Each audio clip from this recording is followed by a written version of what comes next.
জীবনটা অনেক ছোট। এই ছোট্ট জীবনে কত মানুষের কত স্বপ্ন, আশা, স্বাদ, আহ্লাদ কত কিছুই না থাকে।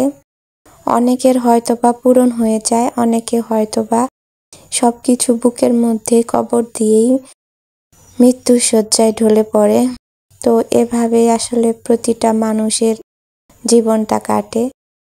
তো এখানে এসেছিলাম একটা কাজে, আসার পরে কাজটা তো হলো না। তখন দেখলাম এই জায়গায় একটা অনেক বড় একটা বাগান। তো লোকটা আগ্রহ করে আমাদেরকে দেখাচ্ছে। এর আগে দেখালো তেঁতুল গাছ, এটা কি যেন গাছ, বেল গাছ। বেল গাছ, এখানে বেল ধরেছে, আপনাদের দেখিয়ে দিচ্ছি। ওই তো ছোট ছোট 3টা বেল ধরেছে এত ছোট্ট গাছে। এগুলো নাকি বিদেশ থেকে ওনার মেয়ের জামাই পরিচিত লোকের মাধ্যমে আনায়, আর এখানে এই তো বাগান করেছে। আর এইখানে ওই তো দেখা যাচ্ছে ওটা বিশাল একটা তেঁতুল গাছ। আর লোকটা বারবার করে আমাদের আগ্রহ করে সব গাছের কাছে নিয়ে যেতে চাচ্ছে। তো প্রথমে তো আপনাদের ভাইয়া যেতেই চাচ্ছিল না, তো আমি গেলাম। ভাবলাম যে এত সুন্দর একটা বাগান, এক এক রকমের ফল, না হলে 30-40 রকমের ফল গাছ আছে। তো আপনাদের সাথে একটু শেয়ার করি, ইউনিক একটা আইডিয়া। আর লোকের সাধ্য আছে, তো তৈরি করে ফেলেছে। এই তো এটা নাকি জাম গাছ, আর এই জামের নাকি বীজই নেই। তো যাই হোক, আসসালামু আলাইকুম।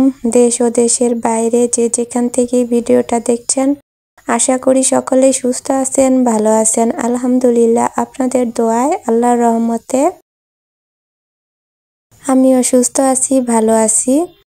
তো প্রতিদিনের মতো চলে এলাম আরেকটা নতুন একটা ব্লগ ভিডিও নিয়ে।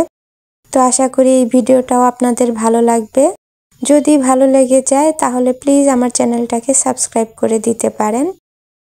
তো এই তো এটা সবেদা গাছ নাকি, হ্যাঁ সবেদা গাছ। তো 2টা সবেদা গাছ দেখলাম, পরে আসার সময় আমি আর ওই পাশে দেখলাম আরো 4টা সবেদা গাছ। তো যাই হোক, এটা ফল আসলে আমি কোনোদিন খাইনি, দেখিও নি, আজকে প্রথম দেখলাম। আর খাওয়া তো সম্ভব না, অন্যের বাগানের ফল সে যদি না দেয় তাহলে তো সম্ভব না। তো যাই হোক, দেখি মনটাকে ভরিয়ে নিলাম। তো এই তো মাঝে মাঝে যে অনেকটুকু জায়গা রেখেছি সেখানে আবার পেঁপে গাছ লাগিয়ে দিয়েছে। তো এগুলো কি জাতের পেঁপে তা তো জানি না। তো যাই হোক, এই তো এটা হলো আপেল গাছ। তো এই তো দেখেন আপেল গাছটা কেমন, আমি প্রথম দেখলাম, সেজন্য কিন্তু বন্ধুরা আপনাদের সাথে শেয়ার করলাম যে আপনাদেরও একটু দেখিয়ে দেই। তো সেটাই মনে মনে ভাবছি যে মানুষের টাকা থাকলে কত শখই হয় আর কত স্বাদই পূরণ করতে পারে। আসলে পৃথিবীতে বেশিরভাগ কিছুর জন্যই টাকাই প্রয়োজন, টাকা ছাড়া কোনো কিছু হয় না। আমি সকালে রান্না করে খাওয়া দাওয়া করে তারপরে বের হয়েছি, আর কোনো কাজ করিনি। তো এই যে একটা গাছ, এত গাছ তো আসলে নাম মনে রাখা সম্ভব না, আর ওভাবে দেখিও নি। এই তো এটা নাকি আরবের খেজুর গাছ। তো যাই হোক, এখন ওই পাশটায় চলে যাচ্ছি। এই পাশটায় কিন্তু আমড়া গাছ ছিল, আর আমরাও কিন্তু বলে বিচি হয় না, তো সেটার কাছে আর যাইনি। আর এটা যে কি ফল লোকটা বলতে পারে না, আর আমিও চিনি না, একদম লিচুর মতো ছোট ছোট, বড় হলে কেমন হবে তাও বলতে পারবো না। তো আমি ইউটিউবে এক আপুর বাসায় এরকম একটা ফল গাছ দেখেছিলাম, সেটা বড় হলেও লিচুর মতো হয় তাও দেখেছিলাম। তো যাই হোক, এই তো এই পাশে দেখেন কত ছোট্ট একটা কাঁঠাল গাছ। এই কাঁঠাল গাছের নাকি ওই গত বছর অনেক কাঁঠাল ধরেছিল উপর থেকে নিচ পর্যন্ত, এবার কাঁঠাল ধরেনি। এই তো 4টা কাঁঠাল ধরেছে, গতবার অনেক কাঁঠাল ধরেছিল। এবার দেখলাম যে গত বছরের তুলনায় কিন্তু এবার অনেক কম কাঁঠাল ধরেছে সব জায়গায়, সব গাছেই। তো আমাদের গাছেও অনেক মুচি এসেছিল, তো মাত্র 5টা কাঁঠাল টিকেছে। তো যাই হোক, এই তো কাঁঠাল গাছটা দেখার পরে লোকটা ওইদিকে আম গাছ, তারপরে আরো কি যেন গাছ বললো, যাই হোক নামটা মনে নেই, এগুলো গাছ দেখানোর জন্য খুব আগ্রহ করে নিয়ে যেতে চাচ্ছিল। কিন্তু আসলে আমার অত সময় নেই, তাও অনেকটা বাগান ঘুরে দেখেছি, অনেকগুলো গাছ দেখেছি যেগুলো কোনোদিন দেখিনি, সেগুলোই শুধু দেখেছি। এই গাছটার কথা যেন কি ফল বললো সেটা আমি বলতে পারছি না, আমার অ্যাকচুয়ালি মনে নেই। তো এই পাশে কিন্তু আরেকটা আপেল গাছ আছে, তো আপেল গাছটাও আপনাদের সাথে একটু দেখিয়ে দেব। আর ওই পাশে দেখেন অনেক রকমের আম গাছ আছে। তো আমি এগুলো ঘুরে দেখছি, কিন্তু এদিকে কিন্তু আপনাদের ভাইয়া আমাকে রেখেই বাইরে চলে গেছে বাগানের, তার অনেক তাড়াহুড়া। আমি ভিডিও করব দেখে আমি একটু লেট করেছি, সবগুলো ভিডিও করছি। তো এই তো আপেল গাছটা আপনাদের আবার দেখিয়ে দিলাম। তো আপেল ধরলে হয়তো বা আরো ভালো দেখা যেত, কিন্তু আপেল গাছটা সতেজ প্রাণবন্ত না, কেমন যেন। তো যাই হোক, আমাকে ডাকাডাকি করছে, আর লোকটা তো আমাকে সব গাছ দেখাবে, আরো আগ্রহ, আরো কিছু বলবে। তো আসলে আমার হাতে অত সময় নেই। ওই তো দেখেন গেটের বাইরে বের হয়ে দাঁড়িয়ে আছে, তো এর জন্য চলে গেলাম। তো এই তো বাসায় এসে পড়েছি। আর এই 3-4 দিন যাবত এত ঘোরাঘুরির জন্য মানে আমার মা আম পাঠিয়েছিল, ওই যে আমার সাথে এসেছিল সেদিন দিয়ে গেছে, কিন্তু আমার আসলে মনেই নেই। তখন আবার টাটকা আম ছিল, মজেনি, শক্ত। তো আজকে হঠাৎ করে মনে পড়েছে, তো বের করে দেখি তো একটা আম পচে গেছে। এটা না যদি দেখে তো আমাকে অনেকটা বকাবকি করবে। তো এই জন্য অযথা যেটা নষ্ট হয়েছে সেটা বলে আর লাভ কি, সেই জন্য ওই আমটা আমি ফেলে দিলাম আর আমগুলো রেখে দিলাম। এই তো আপনাদের সাথেও একটু শেয়ার করে নিলাম। এই আমগুলো না খেতে অনেকটা টেস্ট, অনেক মজা, একটু আঁশ নেই। আমার যেহেতু ছোট্ট বাড়ি, কোনো গাছ টাছ লাগাতে পারি না, তো যত যা ফলের জোগান বাড়ি থেকেই হয়। তো আজকে শুক্রবারে তো একটু বন্ধের দিন, একটু ভালো কিছু খেতেই হয়। তো ওই যে দুম্বার মাংস ছিল, সেটাই ভাবলাম যে একটু রান্না করে নেই। আর সাথে কয়েকদিন যাবত এটা ওটা রান্না করে একটু একটু করে বেশি হয়েছে। অর্ধেক চাল কুমড়া বেশি হয়েছে, অর্ধেক লাউ। এটা আবার রান্না করলে এক বেলার হবে, দুবেলা হবে না।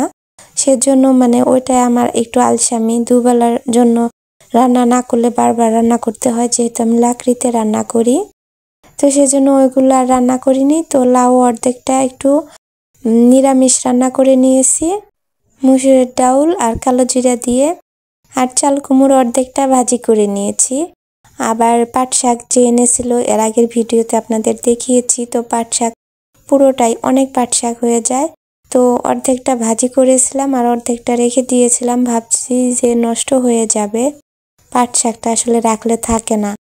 তো এই পাট শাকগুলো দেখলাম একটুও নষ্ট হয়নি, আমি ধুয়ে রেখেছিলাম তারপরেও নষ্ট হয়নি।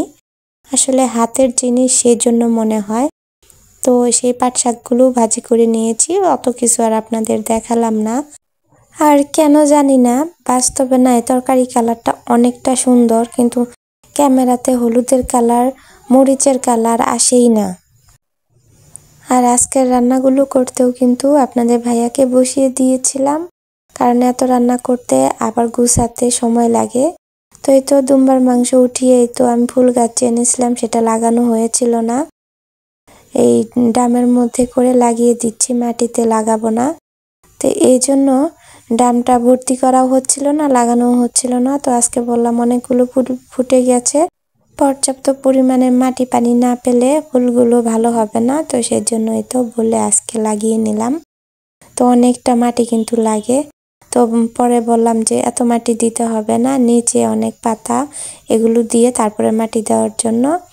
তো এই জন্য নিচে পাতা দিয়ে মাটি দিয়ে নিলাম। আর এই পাশ দিয়ে টগর গাছ এনেছিল, মানে ডালি আনতে গিয়েছিল, কিন্তু ওখানে গিয়ে দেখে মাটির সাথে নাকি এরকম চারার মতো হয়ে আছে শিকড় সহ। তো সেটাই তুলে এনেছে, তাই এটাতে লাগিয়ে দিচ্ছে। যেহেতু টব নেই বাড়িতে, যত বোতল যত কৌটা এগুলো কিন্তু কেটে কেটে ফুল গাছ লাগিয়ে আমি শেষ করে দিলাম। এখন যদি দুধ আনতে চাই তারপরও একটা কৌটা পাবো না। এই তো দেখেন আপনাদের সাথে দেখিয়ে দিলাম, 3টা কাঠগোলাপ ফুল ফুটেছে। আর ওই পাশটা না আরেকটা গাছে নতুন ফুল ফুটেছিল, বৃষ্টির কারণে ঝরে গেছে, তো সেটা আপনাদের দেখাতে পারলাম না।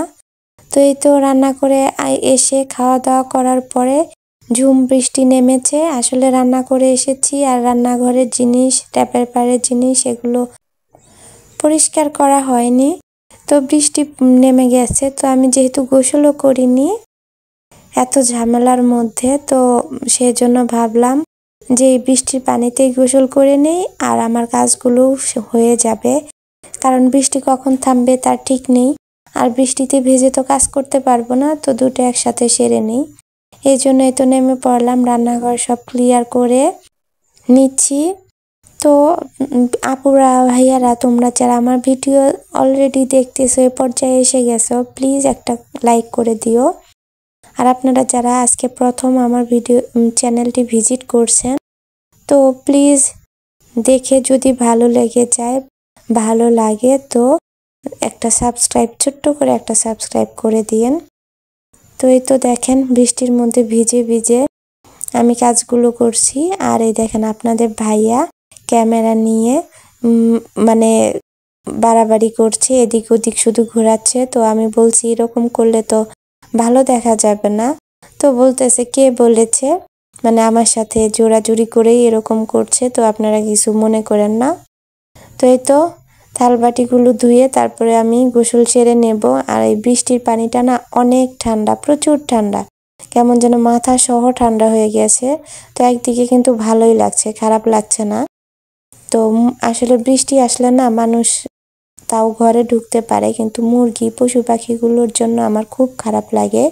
কারণ ওরা না বৃষ্টিতে ভিজে একদম কেমন যেন হয়ে যায়, দেখলে অনেকটা মায়া লাগে। তো এই জন্য পশু পাখির জন্য না আমার বৃষ্টিটা ভালো লাগে না। তো ভালো না লাগলে কি হবে, গাছগাছালির জন্য আবার বৃষ্টিটা খুব দরকার ছিল। তো যাই হোক, আল্লাহ যা করে মঙ্গলের জন্যই করে, এটাই আমাদের একমাত্র সত্য কথা। তো আজকের ভিডিও এ পর্যন্তই, দেখা হবে আরও কোনো নতুন ব্লগ ভিডিও নিয়ে। সে পর্যন্ত আপনারা সুস্থ থাকবেন, ভালো থাকবেন, আর নিয়মিত আমার ভিডিও দেখবেন। আল্লাহ হাফেজ।